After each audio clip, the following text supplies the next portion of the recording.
Hi, welcome for joining me for this session.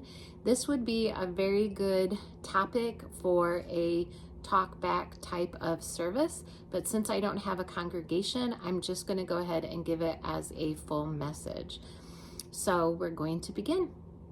A Middle Eastern proverb says, "He who has health has hope, and he who has hope has everything."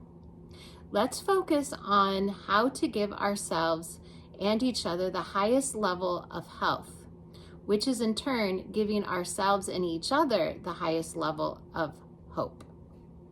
Health is defined as being free from disease. My working definition of wellness is how well we are able to participate in life activities. Wellness is more of a comprehensive view of a state of a person rather than just focusing on being disease-free.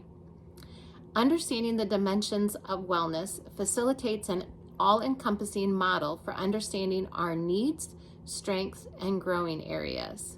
It encourages us to reflect and grow from past situations. It provides the framework for well-rounded compassion towards ourselves and other people, and it allows us to prepare for future situations. Most people are familiar with the mind-body-spirit connection for wellness. I'm going to add even more dimensions. Notice that on the board that they are all connected and that it's kind of makes a wheel or a spoke. That's because all of them are interconnected. We're going to discuss physical, which is how well your body is operating. So that incorporates movement, nutrition, medical care, sleep, diseases, water access. The intellectual wellness area is how we process information. That includes our memory, reasoning skills, intellect, and creativity. Emotional wellness is about how we can recognize and manage our emotions. It is about stress management, laughter, safe spaces to express our feelings.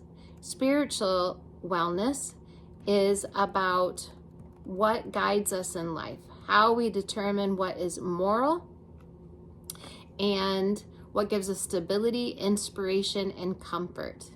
It's also a lot about how we gain our strength moving through life and how we view ourselves. It's about understanding our purpose and what gives meaning to our life. Occupational wellness is what we are doing with our time and talent and what brings us satisfaction and how we feel valued and competent for our skills and our talents. It's about having boundaries between work and all the rest of the aspects of our lives. It's about pleasant, safe, and cohesive environment where we are utilizing our skills such as home, school, and work. Financial wellness is how we manage the resources that we possess and what we need to gain or what we use so that way we have what we need and what we want. It's not limited to just money, but it is anything that we can barter for any other goods and services. So it's about how we budget, how we save, how we share, how we spend. Sexual wellness is about being comfortable with our identity and expression, and that our activity is joyful and safe for all who participate. Environmental wellness is being in a space that is safe and comfortable. So people usually think about the whole world when we think about environment, which is definitely very important. But it's also about how our microenvironment affects us and affects other people. So when we think about the earth, we think about reduce, reuse, recycle. And so it is important to think about the macro environment. But if we think about the micro environment and where we live, where we spend the time, That's thinking about where you live, where you work, and how you spend your leisure time. It's about your home, your school, your workspace, your office, your building. It's about a church, community centers, parks.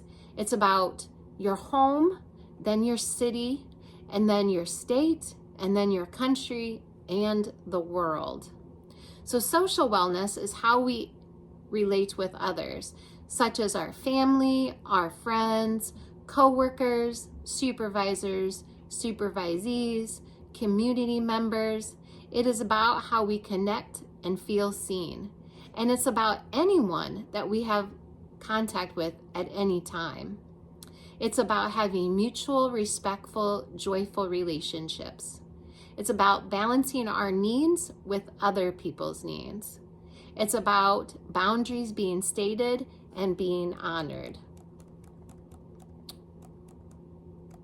One example of the ways that all of the different areas of wellness can interact is if I stay up late and then I am very grumpy, so I didn't have the physical wellness that I needed, and then I don't have the emotional wellness that I needed, and then I'm confronted with a teenager who doesn't want to wear his jacket because it's cold outside.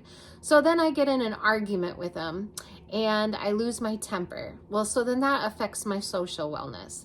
And then I tell myself, man, I just really stink at being a mom. So that's affecting my spiritual wellness. Then I get into my car and I'm on my way to work and I'm distracted, and so then I speed. So I get pulled over and I get a speeding ticket.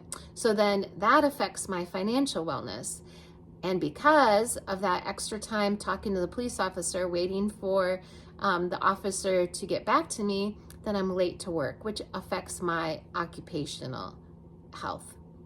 So if we take that example and we think about it in the positive kind of way, so let's say I am taking care of myself. Let's say I do get the amount of sleep that I need. And so I feel nice and rested in the morning. So that's helping me to have good physical wellness. And then that boosts my spirits because I'm feeling upbeat and I feel energized. And so when I'm confronted with that conversation with my teenager who doesn't want to wear his jacket, then I can remain calm. So that improves my social wellness. And then my spiritual wellness stays positive because I feel like I'm a capable mother. I'm a good mother. And then when I get into that car and I drive the speed limit, even though I am rocking to my tunes and my favorite songs, then I don't even get pulled over by a police officer, which saves me financially, and I'm on time for work, which helps me occupationally. And sometimes we don't even think about the positive things we do that limit the negative interactions or the consequences in our life, but they still are very important. I want to also walk through two other examples of the way that the wellness wheel interacts and how they often are interconnected. And these are about situations that most people might only think in a very limited view. So when a young adult is transitioning from high school or from college, we often celebrate with a big graduation party. And we congratulate them and we're excited for their new work endeavor. But there is often a more pivotal change than what we just think of just going from school to work. And so we're going to look at positive ways that wellness can possibly be affected, and then also ways that it can be challenging and that transition could actually have negative effects on the overall wellness of a person. So for physical wellness, a person might experience more time to focus on fitness and eating healthy, but physical wellness might also take a hit if the job position is a sedentary type of situation. For intellectual wellness, it may be exciting to be able to apply those skills that you have learned through schooling, but a job may also lead to being repetitive and unchallenging work. In the realm of environmental wellness, a newfound job may be celebrated with an autonomy of space, or might be frustrating if in just in a dull, static location. Social wellness may be improved with like-minded colleagues, or it might actually decrease with having a smaller pool of friends.